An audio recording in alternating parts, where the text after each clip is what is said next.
Alors, je bénis les Seigneurs pour cette soirée, lui qui nous accorde ce moment de Golgotha. Alors, comme notre sœur comme on vient de prier, je prie que le Seigneur nous conduise pendant ce temps et nous donne de comprendre sa pensée.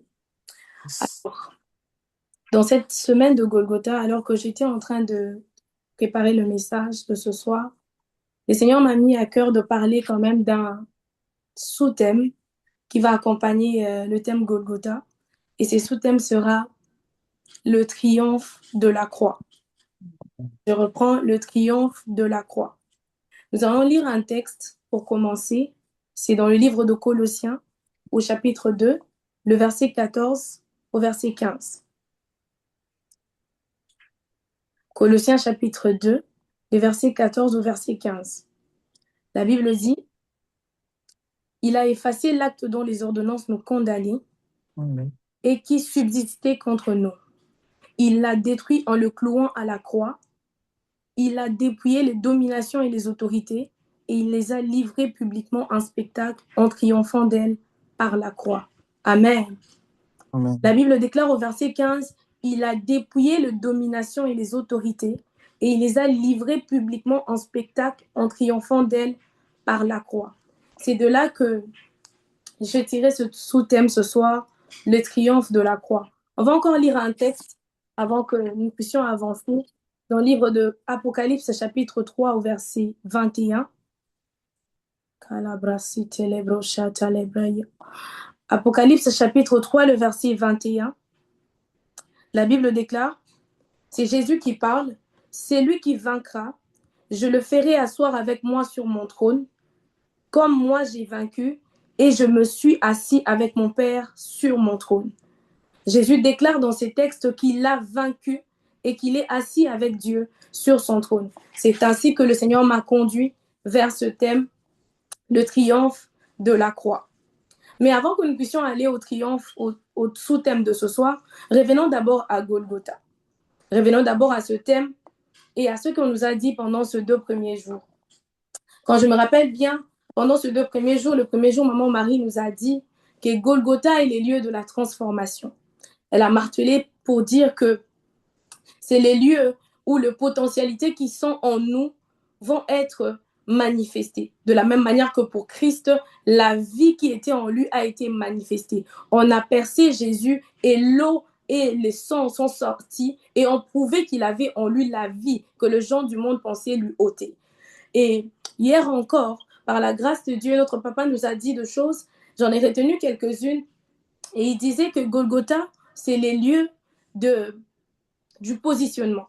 C'est les lieux où on a été positionné. C'est pourquoi la Bible va dire que c'est avec Christ que nous sommes assis dans le lieu céleste. C'est grâce à Golgotha que nous avons été positionnés à côté de Christ dans le lieu céleste. Alors ce soir, quand je lisais sur Golgotha et regardais ces 2 premières interventions, le Saint-Esprit me mettait à cœur de parler aussi de 2 choses au sujet de Golgotha avant que nous puissions aller vers le sous-thème qui m'a mis à cœur. C'est premièrement de parler de Golgotha comme les lieux d'accomplissement de prophétie. Le lieu d'accomplissement de prophétie. On va le lire dans Matthieu chapitre 27. Je vais essayer d'être... il y aura quand même beaucoup de passages, mais on ne va pas tout lire. Matthieu 27, le verset 33 à 35. Matthieu 27, 33 à 35, je lis dans le nom de Jésus. C'est là que nous trouvons le terme Golgotha ou encore l'histoire qui s'est passée à la montagne de Golgotha.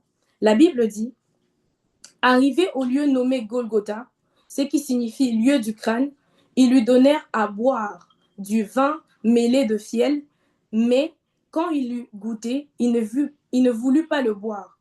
Et verset 35, la Bible dit, après l'avoir crucifié, ils se partagèrent ses vêtements en tirant au sort afin que s'accomplisse ce qui avait été annoncé par le prophète. Alléluia. Comme je le disais tantôt, Golgotha est le lieu d'accomplissement de prophétie ou les lieux d'accomplissement de ce qu'avait prédit le prophète.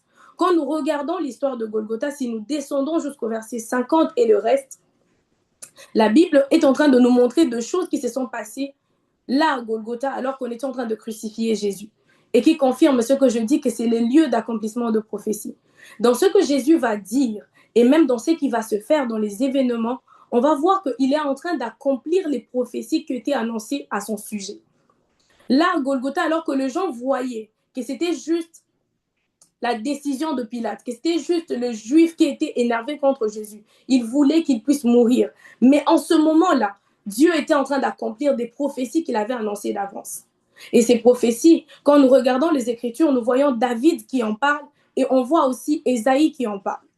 On va voir que David va parler dans le livre de Psaume 22, je ne vais pas le lire comme je l'ai dit.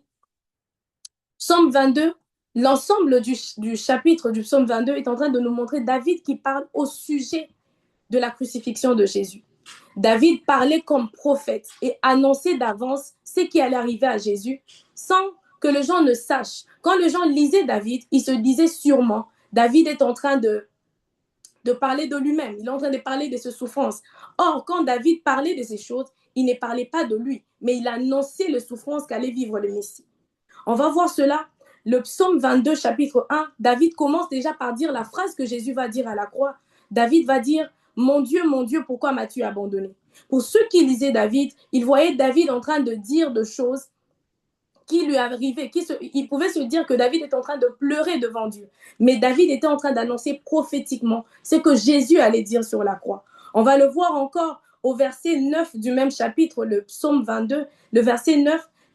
David va dire que Dieu le sauve s'il l'aime. Et on va voir sur la croix de Golgotha, les gens vont regarder Jésus et ils vont dire, si Dieu l'aime, si réellement il est le Fils de Dieu, alors que Dieu le sauve. Alors que les gens voyaient ça comme de choses normales, Jésus était en train de vivre, au fait, c'est que David avait déjà annoncé. Il était déjà annoncé qu'il allait vivre ses souffrances et il était en train de le vivre en ce moment. On va voir encore au verset 19. La Bible va déclarer, et c'est ce qui s'est passé à la croix de Golgotha. David dit, ils se sont partagés mes vêtements. Et on le sait, à la croix de Golgotha, quand on lit dans Matthieu 27, on descend, on va voir que les soldats qui ont battu Jésus, ils vont se partager les vêtements de Jésus. Bien que, dans ce que eux ils savaient que quand on crucifie quelqu'un, on se partage ses vêtements, les bourreaux qui vont frapper la personne vont se partager les vêtements de la personne. C'était une marque d'humiliation. Eux, ils le faisaient comme d'habitude, comme ils le font avec tout le monde. Mais dans la pensée de Dieu, ces choses étaient déjà annoncées. David avait déjà annoncé que celui qui sera crucifié, qui va apporter le salut, ce sera celui-là dont on partagera le vêtement et on va se moquer de lui. Ça ne s'arrête pas là. La Bible va dire encore dans le livre d'Ésaïe, comme je le disais tantôt, que Golgotha est le lieu d'accomplissement de prophétie. Il n'y a pas seulement que la prophétie de David, il y a aussi la prophétie d'Ésaïe que peut-être nous connaissons pour la plupart, Ésaïe 53. Quand on lit le livre d'Ésaïe 53, on se rend compte qu'Ésaïe annonçait tellement avec précision les souffrances du Messie. Dans le livre d'Ésaïe 53, les versets 7, la Bible dit qu'Ésaïe va dire « Il n'a point ouvert sa bouche tout le long du supplice comme l'agneau qu'on amène à l'abattoir. » Et quand on regarde Jésus, quand il est mené vers Golgotha, Jésus ne va pas parler. Jésus ne va pas se défendre. Jésus va accepter de se donner. Tel que Ésaïe l'avait dit, Jésus est allé comme un agneau qui se donne par lui-même. Il s'est donné, il a accepté. Voilà pourquoi il va même dire à Pilate, il va lui dire, tu n'as aucun pouvoir sur moi si ce n'est celui qui t'a été donné. Jésus, on n'a pas ôté sa vie, mais Jésus a donné de sa vie. De lui-même, il a accepté de se donner. Et ça revient à la prophétie d'Ésaïe qui dit qu'il est allé comme un agneau qu'on amène à l'abattoir et qui se livre lui-même.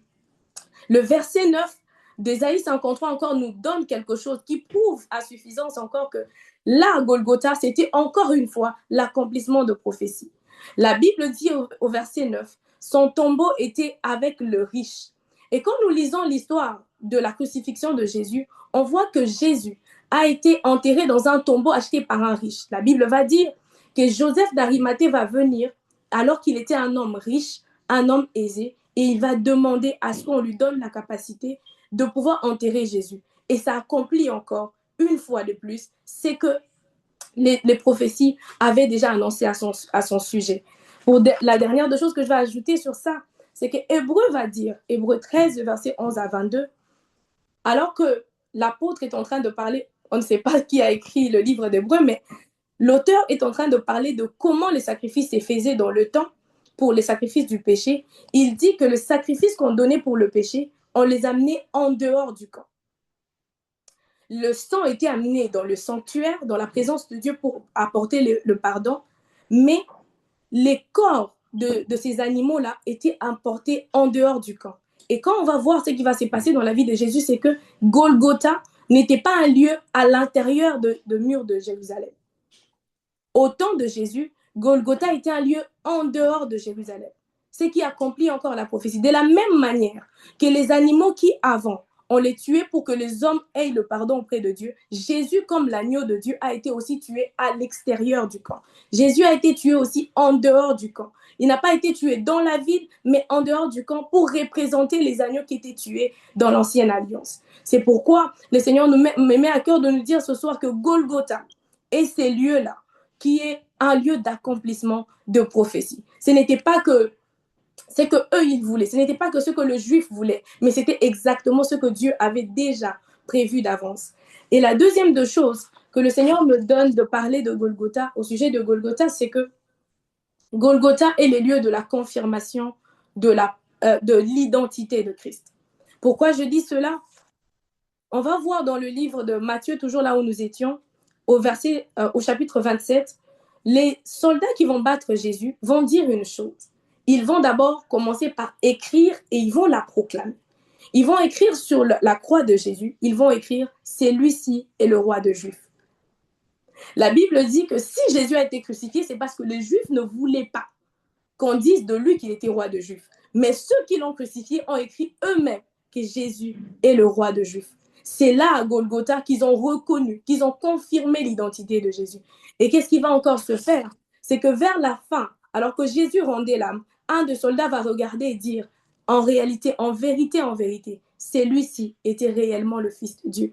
Ah, je prie dans le nom de Jésus que dans cette semaine, que Dieu confirme dans ta vie les choses qu'il avait dites. Je prie dans le nom de Jésus qu'au cours de cette semaine de Golgotha, de la même manière que pour Jésus, que les prophéties annoncées s'accomplissent dans ta vie. Je prie dans le nom de Jésus que dans cette semaine, l'identité que Dieu dit de toi et que les hommes ont refusé, qu'elle soit confirmée dans le nom de Jésus. Alors que pour Christ, alors que même il refusait de reconnaître qu'il était roi de Juifs, là même à Golgotha, ils ont reconnu qu'il était roi de Juifs, qu'il en soit ainsi pour quelqu'un, que ton identité d'enfant de Dieu soit encore confirmée, que ce que Dieu t'a dit et t'a promis se réalise encore au cours de cette semaine dans le nom de Jésus. Est-ce que quelqu'un me dit Amen là où il se trouve?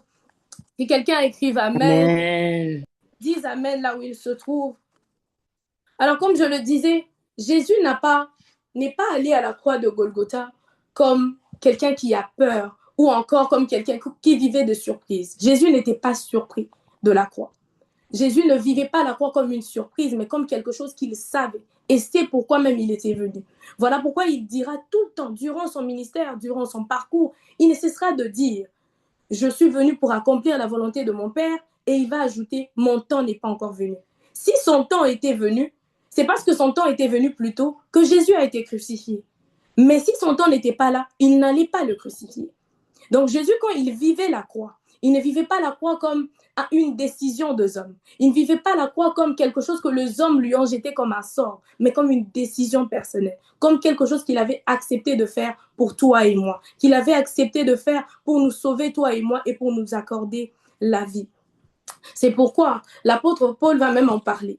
Il va le dire autrement dans le livre de 1 Corinthiens, au chapitre 1, le verset 20 à 25. L'apôtre Paul va dire quelque chose. L'apôtre Paul va dire que ce que les hommes voyaient comme une folie était en réalité la sagesse de Dieu. Je vais le lire. 1 Corinthiens au chapitre 1, le verset 22 à 25. 1 Corinthiens chapitre 1, 22 à 25. Si papa Jérémie peut nous le mettre dans le chat. Amen. La Bible dit, l'apôtre Paul est en train de dire, le juif demande des miracles et le grec cherche la sagesse. Mais nous prêchons Christ crucifié, scandale pour le juif et folie pour le païen. Mais puissance de Dieu et sagesse pour ceux qui sont appelés tant juifs que grecs. Et il va ajouter, car la folie de Dieu est plus sage que les hommes et la faiblesse de Dieu est plus forte que les hommes. L'apôtre Paul va nous montrer un mystère et dire que ce qui s'est passé à Golgotha, étant comme l'accomplissement de prophéties qu'on avait dit sur Jésus, étant le lieu où on a confirmé l'identité de Jésus, le Fils de Dieu. On a dit que réellement, il est Fils de Dieu. On a annoncé sur lui ils ont reconnu qu'il était le roi de Juifs. Et il va dire que toutes ces choses étaient pour le Juif et pour le Grec comme une folie ou encore comme un scandale. Pour le Juif, voir quelqu'un pendu à la croix, c'était un scandale. La Bible dit, maudit soit celui qui est pendu à la croix. Alors pour eux, c'était un scandale. Pour le grec, c'était une folie. Mais pour nous qui croyons en Jésus, la Bible déclare que c'est pour nous la puissance de Dieu manifestée. Ce qui s'est passé à Golgotha, alors que intelligemment, quand on peut le raisonner, c'est une folie. Comment un Dieu peut venir pour mourir? Mais Dieu manifesté par là sa sagesse infinie. C'est pourquoi l'apôtre va dire, pour nous, la folie de Dieu s'est manifestée comme plus faible. Il va dire, car la folie de Dieu est plus sage que les hommes et la faiblesse de Dieu est plus forte que les hommes. Ce que les hommes qualifiaient de folie, c'était donc la sagesse de Dieu pour sauver le monde. Ce que les hommes qualifiaient de faible, c'était la force de Dieu pour sauver le monde. Jésus est venu donc accomplir cette sagesse de Dieu, est venu accomplir cette grandeur de Dieu, mais d'une manière que les hommes ont qualifiée de folle, d'une manière que les hommes ont qualifiée de vaine, mais par la puissance et la sagesse de Dieu, c'était notre salut qui s'est révélé au travers de la croix de Jésus. Amen. Amen. Amen. Et quand nous regardons, on va voir que même le jour de sa crucifixion, là à Golgotha, puisque nous parlons de Golgotha, même le jour de sa crucifixion, qu'est-ce qui va se passer? Les choses vont se dérouler de la manière à ce que ça va vraiment confirmer que c'était la sagesse de Dieu et la puissance de Dieu qui s'est manifestée. Même si, selon le juif, celui qui est pendu à la croix est maudit, mais selon la sagesse de Dieu, c'était une manière de sauver le monde. On va voir que cela va se révéler dans le peu de temps qu'on a crucifié Jésus. Deux choses vont se faire. On va lire qu'au verset 45, la Bible va dire « Des ténèbres vont envahir l'ensemble du pays ». Alors que Golgotha, on nous a dit ici par papa que Golgotha est les lieux du crâne. Pourquoi les lieux du crâne? Selon ce que les commentateurs disent, c'est parce que plusieurs personnes, selon l'histoire, auraient été tuées là. On exécutait beaucoup de personnes sur Golgotha. Mais alors que ces lieux-là étaient un lieu où on tuait plusieurs personnes, un jour, on a tué quelqu'un qui n'était pas ordinaire. Un jour, on a exécuté une personne qui n'était pas comme tout le monde. Et c'était Jésus-Christ de Nazareth. Et la Bible va dire dans le verset 45 qu'à Golgotha, le jour de la crucifixion de Jésus, les ténèbres ont entouré tout le pays. En plein milieu de la journée, les ténèbres ont envahi la terre. La journée s'est arrêtée parce qu'elle a reconnu qu'il y avait quelqu'un de supérieur qui venait d'être exécuté et pas comme tout le monde. À Golgotha, c'est là que la puissance de Dieu a été manifestée de façon à prouver que ce Jésus qu'on tuait n'était pas comme tout le monde. Même s'il était au milieu de des brigands, il n'était pas comme eux. Il n'était pas voleur comme eux. C'est ce que Ésaïe même va dire. Ésaïe va dire, on va le mettre au milieu de brigands. Mais il n'était pas brigand, mais il était fils de Dieu. On va voir encore dans le verset 50 à 51. Je vais encore le lire. Matthieu 27, 50 à 53, 51 à 53. Si vous voyez bien, on reste toujours dans le livre de Matthieu 27, donc je ne vais pas loin. Mais c'est juste dans ces textes qu'on voit les grâces et les bontés de Dieu qui se sont manifestées là, sur ces lieux de Golgotha. Matthieu 27, 51 à 53, j'ai lu dans le nom de Jésus. Qu'est-ce qui se passe encore qui prouve que c'était la sagesse de Dieu qui s'est manifestée? La Bible dit, « Et voici, le voile du temple se déchira en deux, depuis le haut jusqu'en bas. La terre trembla, le rocher s'effondrit, les sépulcres s'ouvrirent et plusieurs corps de saints qui étaient morts ressuscitèrent. Étant sortis de sépulcres, après la résurrection de Jésus, ils entrèrent dans la ville sainte et apparurent à un grand nombre de personnes. » Ça prouvait par là que ce que eux ils reconnaissaient comme une punition de Pilate, comme quelque chose qu'ils voyaient par leurs propres yeux, était plutôt la sagesse de Dieu manifestée. Par sa mort, là seulement à Golgotha, avant même qu'il ne ressuscite, on va voir que Jésus, alors qu'il est en train de pleurer, de crier à Dieu, de l'appeler, « Abba, Abba, secours-moi », le voile du temple va se déchirer, de choses qui ne se faisaient pas auparavant, de choses qui n'arrivaient pas auparavant. Les morts vont ressuscité. Et des choses vont se passer de telle en sorte de prouver que réellement, Jésus était fils de Dieu. Amen.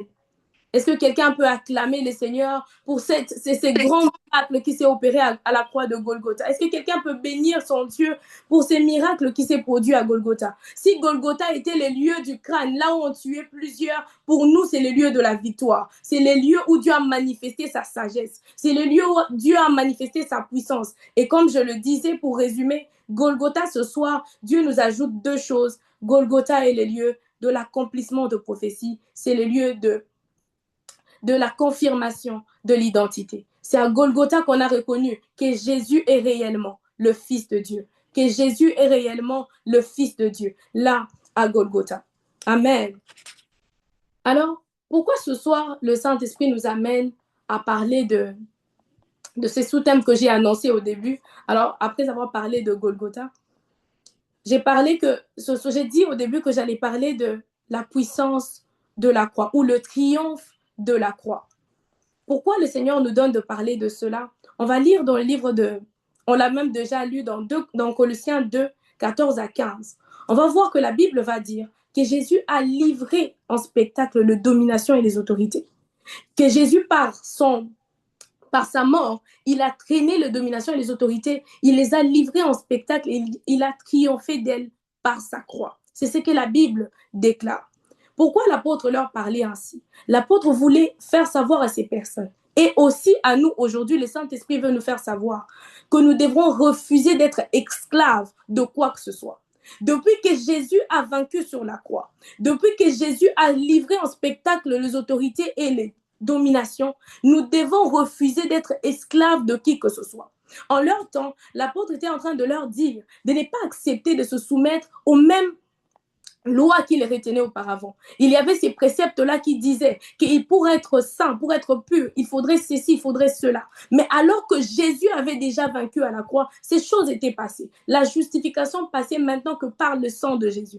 Tout celui qui croyait en Jésus devenait justifié. Alors il n'était plus question d'être esclave, de combien de fois tu te laves le pied, de combien de fois tu as prié, de combien de choses que tu ne manges ou que tu ne manges pas. Parce que pour les Juifs, certaines choses rendaient impures. Mais Jésus va dire, rien ne rend impur si ce n'est ce qui sort de là.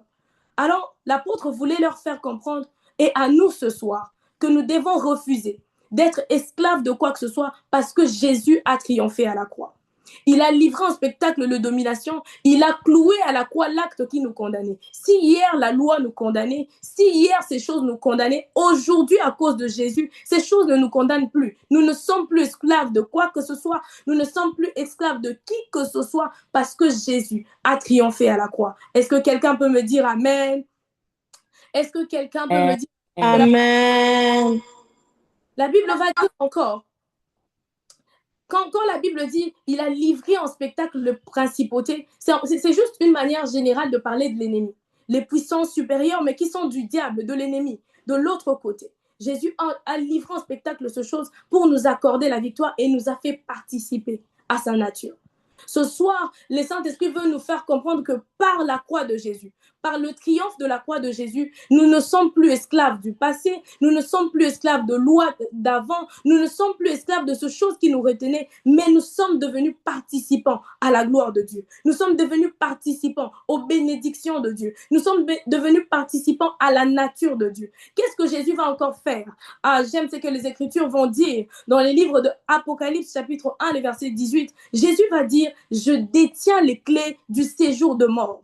Après sa résurrection, par le triomphe de la croix, Jésus va proclamer « Je détiens le clé du séjour de mort ». Jésus est allé dans le séjour de mort, il a arraché le clé de la main du diable. Alors que le diable nous faisait peur, il pouvait venir nous faire peur avec la mort, nous dire que tu vas mourir ou quoi que ce soit. Quand Jésus lui a arraché les clés, il nous a donné à nous la victoire pour que plus jamais nous ne soyons dans la peur de la mort comme le diable le voulait. Pour que plus jamais nous ne restions esclaves de la mort comme le diable le voulait. Il va le dire qu'il a vaincu et qu'il détient désormais les clés de la mort, les clés du séjour de mort. Et ce qui appartient à Jésus, ce que je sais, ce qui appartient à Jésus, nous appartient également. Ce qui est à Jésus est également à nous. Si Jésus détient les clés du séjour de mort parce qu'il vit en moi, moi également, je domine sur les séjours de mort. Moi également, je domine sur la mort qui pourrait se lever contre moi. C'est pourquoi par Jésus, nous n'avons pas seulement peur de la mort, parce que nous n'avons plus peur de la mort parce que nous savons que même si elle arrivait, selon le temps de Dieu, bien sûr, nous vivrons la résurrection. C'est ce que la Bible nous promet. La Bible dit, ressusciter, nous aussi nous serons ressuscités comme lui. Nous l'avons vu ressusciter, nous croyons aussi en sa puissance de résurrection. Il a arraché la clé de ses jours de mort. Et dès lors, il nous a donné le pouvoir de dominer sur la mort. Il nous a donné le pouvoir de refuser même la mort aussi qui pourrait venir avant le temps. Il nous a donné la capacité de marcher au-dessus. Ah, j'aimerais dire à quelqu'un, si le diable pouvait te faire peur hier, aujourd'hui, qu'il ne te fasse plus peur. Pourquoi? Parce que Jésus a triomphé. Si hier tu avais peur de ce que l'ennemi a, sache qu'aujourd'hui tu n'as plus le droit d'avoir peur parce que Jésus a triomphé à la croix et il a arraché de sa main les clés de ses jours de mort. C'est que hier faisait sa force. La Bible le dit quelque part dans le livre de Romains, si je ne me trompe pas, qu'il avait la mort pour lui, c'était quelque chose par lequel il montrait encore sa force, où il pouvait encore en quelque sorte nous grimacer. Mais Jésus lui a arraché les clés de ce jour de mort. Ainsi, il lui a dépouillé de sa force. C'est ce que la Bible même dit dans le livre de Colossiens. Jésus a dépouillé les autorités. Il les a dépouillés de leur force. Il les a dépouillés de leur capacité. Et il nous a donné la victoire. Il les a dépouillés de ceux qui faisaient leur force pour nous accorder à nous la vie et la victoire. Amen. Amen. J'aimerais encore ajouter quelque chose dans cette lancée du triomphe de la croix. Qu'est-ce que Jésus va encore faire? Qu'est-ce que la croix de Golgotha, qu'est-ce que cette mort et résurrection a apporté encore dans nos vies comme victoire? On va le lire dans le livre d'Hébreux chapitre 10, les versets 19 à 20. Hébreux chapitre 10, 19 à 20, je lis dans le nom de Jésus.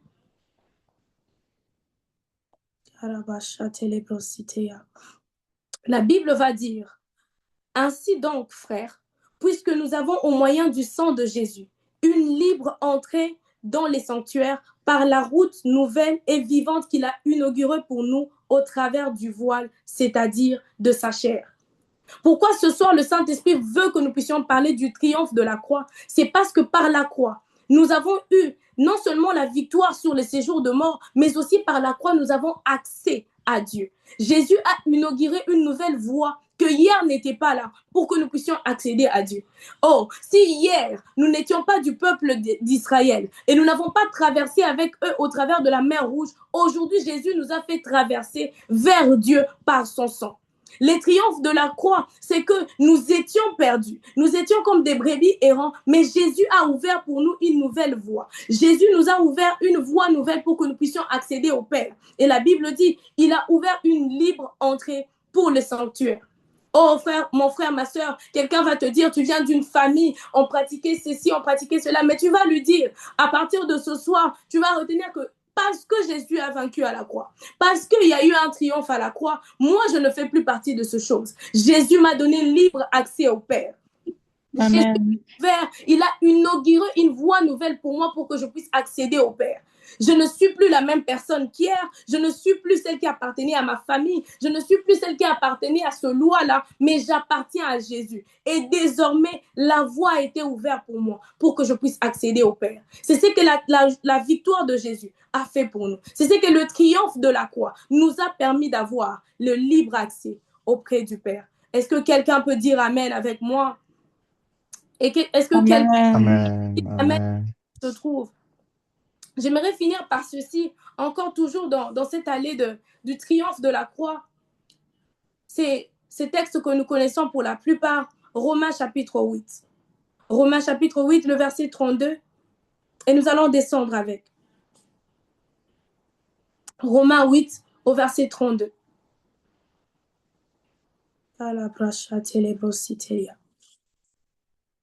Romains 8, 32, je vais lire dans le nom de Jésus. La Bible dit, lui, là on parle de Dieu le Père, lui qui n'a point épargné son propre Fils, mais qui l'a livré pour nous tous, comment ne nous donnera-t-il pas aussi toutes choses avec lui? Qui accusera les élus de Dieu? C'est Dieu qui nous justifie. Amen. J'aimerais que quelqu'un mette cela dans sa tête. À cause de la croix de Jésus, plus personne ne peut nous accuser. Si hier, le diable, notre accusateur, pouvait se tenir devant Dieu, aujourd'hui, Jésus lui-même se tient auprès de Dieu comme intercesseur en notre faveur. La Bible va le dire. Qui le condamnera? Car Christ est mort, bien plus il est ressuscité. Est-ce que quelqu'un peut dire Amen? La Bible dit, qui le condamnera? Car Christ est mort et bien plus il est ressuscité. C'est que la croix a fait pour nous. La victoire que Jésus a remportée à la croix nous a tellement ouvert à des bénéfices, nous a tellement ouvert à des grâces. Comme je viens de le citer, elle nous a permis de triompher de ces jours de mort. Elle nous a ouvert la voie à la présence de Dieu. Et la Bible rajoute ici que l'ennemi ne peut plus nous condamner. La Bible dit, qui accusera les élus de Dieu? C'est Dieu qui justifie. Qui le condamnera? Christ est mort et bien plus, il est ressuscité et il est à la droite de Dieu. Ah, j'aime encore les Écritures, comment ils le disent. Parce que quand les Écritures disent que Jésus est assis à la droite de Dieu, une autre Écriture me dit que nous aussi, nous sommes assis avec lui à la droite de Dieu. Et si nous sommes à la droite de Dieu, nous sommes du côté de ceux qui jugent. C'est-à-dire, l'accusateur, quand il vient vers nous, il nous trouve déjà du côté de ceux qui jugent. Impossible de nous condamner. Ah, que quelqu'un bénisse le nom du Seigneur, parce que c'est ce que la croix nous a donné comme accès. La croix de Jésus nous a donné comme accès d'être du côté des juges, du côté de ceux qui jugent avec Dieu pour ne plus être condamnés par l'adversaire. Alléluia. La Bible va ajouter au verset 35, toujours le verset 34, il est à la droite de Dieu et il intercède pour nous. Je vais m'arrêter là. Jésus est allé à la croix pour remporter la victoire et nous donner de siéger avec Dieu, de dominer avec Dieu, pour que plus jamais l'adversaire ne vienne nous accuser, pour que plus jamais l'adversaire ne vienne nous mettre au banc des accusés, mais que nous soyons justifiés par Dieu. Et bien plus, la Bible rajoute, il intercède en notre faveur. Là où ma parole ne pourra pas suffire devant Dieu, Jésus va intercéder auprès du Père à ma place. J'ai tellement entendu des histoires auprès de gens qui me disent, selon leur croyance, que le jour du jugement, certains se tiendront comme ceci, ils vont parler, Moi, j'ai dit, devant quel Dieu? Avec quelle parole nous tiendrons devant ces dieux? Pour moi, en tout cas, en ce qui me concerne, j'ai l'assurance que j'ai un avocat auprès du Père. Peu importe comment l'ennemi pourra venir ou accuser ou parler, j'ai un avocat qui se tient auprès de Dieu parce qu'il a vaincu la croix. Et bien plus, j'aime les Écritures, comment ils le disent. Jésus ne se tient pas seulement comme intercesseur auprès du Père, pas seulement comme celui qui nous défend auprès du Père à cause de la croix, mais aussi Jésus nous a donné le pouvoir. La Bible dit qu'il nous a donné le pouvoir de fermer toute langue qui se tient en jugement contre nous. Peu importe ce qu'ils peuvent dire, comment ils peuvent le dire, nous avons le pouvoir de refuser cela. Il a fait de nous égal, il nous a mis en lui. C'est ce qu'il va dire. Alors qu'il quittait cette terre, après sa résurrection, il va dire, Père, je te remercie parce qu'ils sont devenus un. Il prie dans sa prière qui est déjà exaucée, qui dit, ils sont devenus un comme nous. Puisque je suis un avec Jésus, moi aussi j'ai le pouvoir d'arrêter toute langue qui s'élève en jugement contre moi. Jésus intercède pour moi, mais Jésus me donne aussi le pouvoir de refuser toute langue qui s'élève en jugement contre moi, de refuser toute chose qui pourra se tenir pour venir me mettre à terre. Est-ce que quelqu'un peut dire avec moi, gloire à Jésus? Gloire à Jésus. Il peut dire gloire à Jésus. Gloire à Jésus. Oui, j'aimerais que tu mettes cela dans ton esprit ce soir, que par la croix, Jésus a triomphé. Que ça ne soit pas seulement un texte que nous lisons et que nous ne comprenons pas. J'ai peut-être pas tout énuméré, j'ai peut-être pas tout dit, mais que tu puisses savoir que par la croix de Golgotha, Jésus a triomphé. Et ce que les Écritures disent est vrai dans ta vie aussi. Ce n'est pas seulement des lettres mortes. J'aime bien préciser que les Écritures ne sont pas de lettres mortes, mais les Écritures vivent. Les Écritures, c'est vivre, aujourd'hui encore pour nous. Jésus a triomphé des autorités et de domination dans le lieu céleste. Comme la Bible le dit dans Colossiens, il les a livrés publiquement en spectacle, tout ça pour nous accorder la victoire. C'est pour ça ce soir que le Saint-Esprit nous a amenés dans ce couloir, de nous parler du triomphe de la croix. Parce que la croix de Golgotha, ce n'était pas seulement que Jésus est mort et les pardons de péché arrivaient. Non, ça ne s'arrête pas seulement là. Jésus est mort, les pardons de péché arrivaient, mais aussi Jésus a redonné l'autorité aux croyants. Jésus a aussi racheté le croyant et l'a rétabli dans son autorité qu'il avait perdue à Éden. La croix de Golgotha et ces lieux où Jésus nous a encore ramenés dans la présence de Dieu, comme nous venons de le lire. Il nous a ouvert un libre accès à la présence de Dieu. Il a inauguré une voie nouvelle vers Dieu. Et comme nous venons de le lire dans le livre de Romains, ce que Jésus a fait, c'est que nous ne pourrons plus être accusés. Celui qui nous accusait hier ne peut plus nous accuser aujourd'hui parce que Jésus a triomphé à la croix. À chaque fois qu'il pourra s'élever pour pouvoir parler, Jésus nous montrera les preuves de ses mains qu'il a été cloué à la croix pour notre salut, pour que nous puissions être rachetés. Que quelqu'un le croie ce soir et bénisse le nom de Dieu. Ah, quand tu vas marcher, j'aimerais que tu marches tête haute, comme celui pour qui Jésus est monté à la croix, il est mort et bien plus il est ressuscité. Comme Paul le dit dans ce texte, Christ est mort et bien plus il est ressuscité. Alors personne ne pourra nous condamner. Alors personne ne pourra nous rabaisser. Comme il le disait même, je le disais au début, l'apôtre va leur dire de ne pas se mettre sous esclavage de quoi que ce soit. Alors que personne ne te mette sous esclavage de quoi que ce soit. Que personne ne te ramène à une loi quelconque. Que personne ne te mette sous une obligation quelconque. Parce que Jésus a vaincu à la croix. Et puisque ce qui est à lui nous appartient, la victoire de la croix est aussi notre victoire. Est-ce que quelqu'un le croit avec moi? Est-ce que quelqu'un le croit avec moi? Amen. Puisque la victoire de Jésus a vaincu à la croix. Et parce que je suis liée à Jésus, sa victoire est aussi à moi. Sa victoire m'appartient aussi. Sa victoire me poursuit aussi. Je n'ai plus besoin de craindre l'ennemi parce que même lui-même a été dépouillé. Je n'ai plus besoin de craindre la mort parce que Jésus lui a arraché les clés de ses jours de mort. Je n'ai plus besoin de craindre ses accusations parce qu'il ne peut plus m'accuser. Jésus intercède pour moi. Jésus parle en ma faveur. Jésus se tient auprès de Dieu pour moi. Et bien plus, il m'a donné aussi de fermer la bouche de celui qui s'élève en jugement contre moi. Et bien plus, Jésus m'a donné même les clés du royaume et il a dit, je te donne les clés du royaume pour que ce que tu fermes sur la terre soit fermé dans le ciel. Jésus nous a rétablis dans l'autorité que même on n'avait peut-être pas au départ. Il nous a donné encore plus dès l'avantage.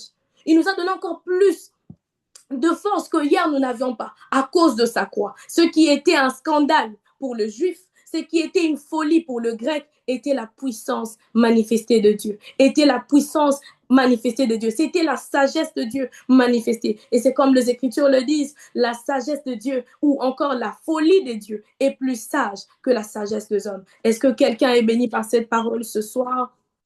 Amen. Peut acclamer le Seigneur de là où il se trouve. Amen. Quelqu'un peut Amen. bénir ce Dieu qui lui dit ce soir que tu as avec toi les triomphes de Jésus. Que parce que Jésus a triomphé à la croix, toi aussi tu as vaincu. Toi aussi tu es victorieux. Toi aussi tu peux marcher tête haute. Toi aussi tu peux commander. Toi aussi tu peux marcher sur la mort que le diable met comme façon de t'oppresser. Quand il amène la mort, tu peux lui dire, on t'a déjà arraché les clés de ces jours de mort. Tu ne peux plus me faire peur. Quand il amène la peur de quoi que ce soit, tu peux lui dire, moi j'ai le pouvoir de commander, de lier dans le ciel et de délier sur la terre parce que ce pouvoir m'a été donné. Ah, que Dieu soit loué pour cette parole. J'aimerais alors que là où tu te trouves, tu puisses prier avec moi pour le temps qui nous reste.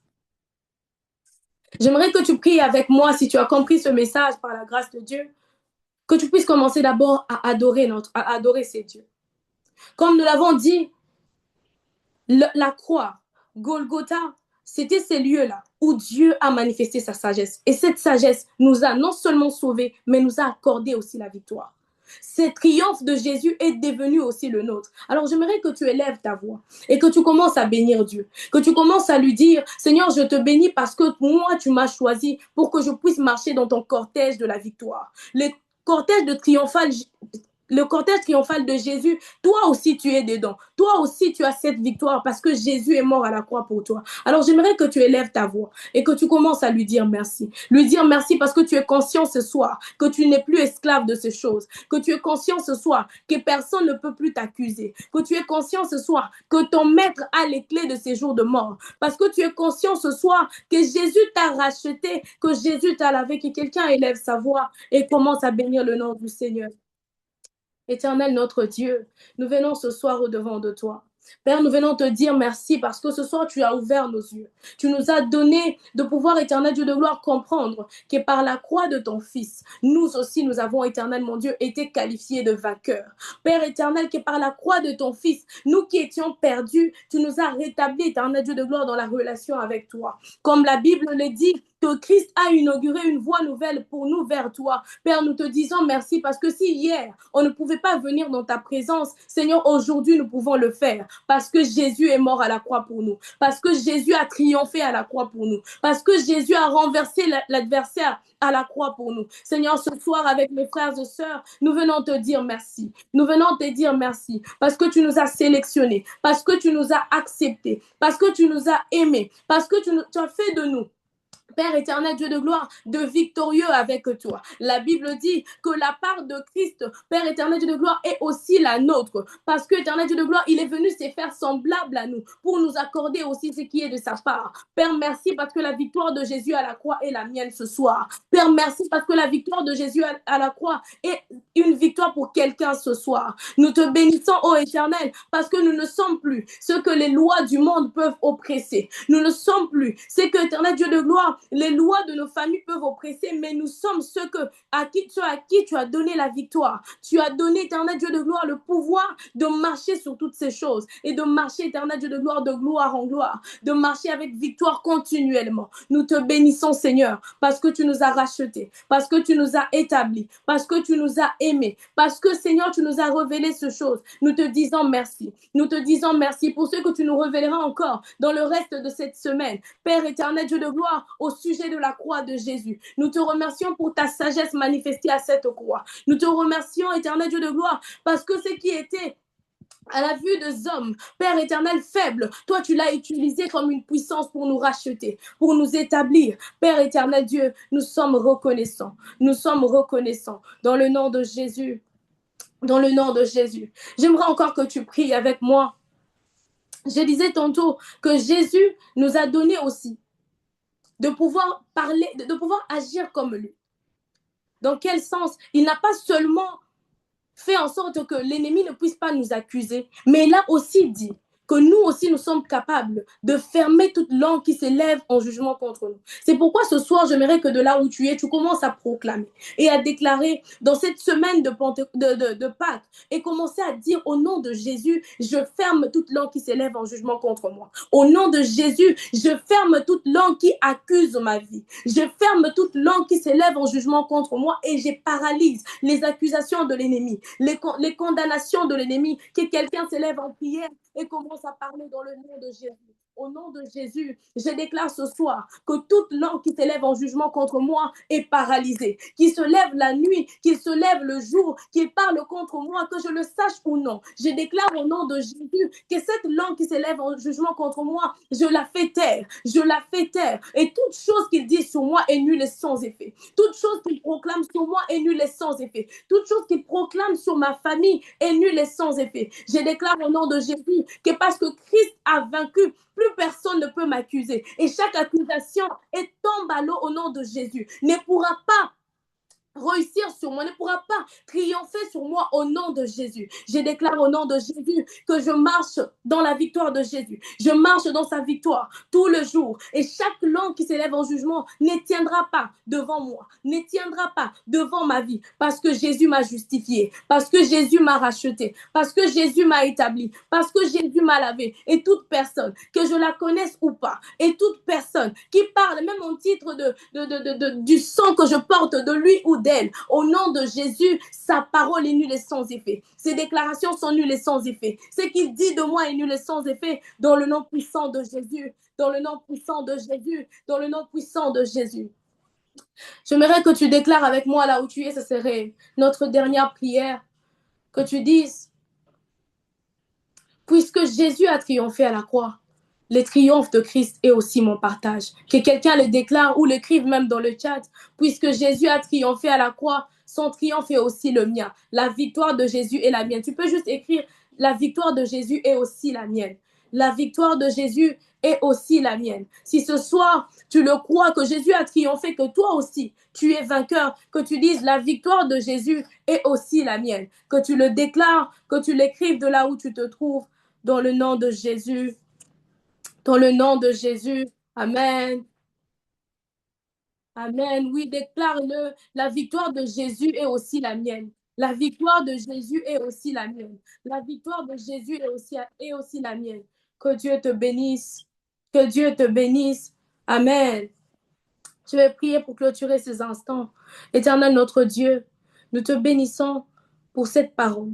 Nous te bénissons pour ce que tu nous as mis à cœur ce soir. Et nous prions que ce ne soit pas juste que des paroles qui vont s'envoler, mais qu'elles puissent demeurer et prendre, éternel mon Dieu, place dans nos cœurs.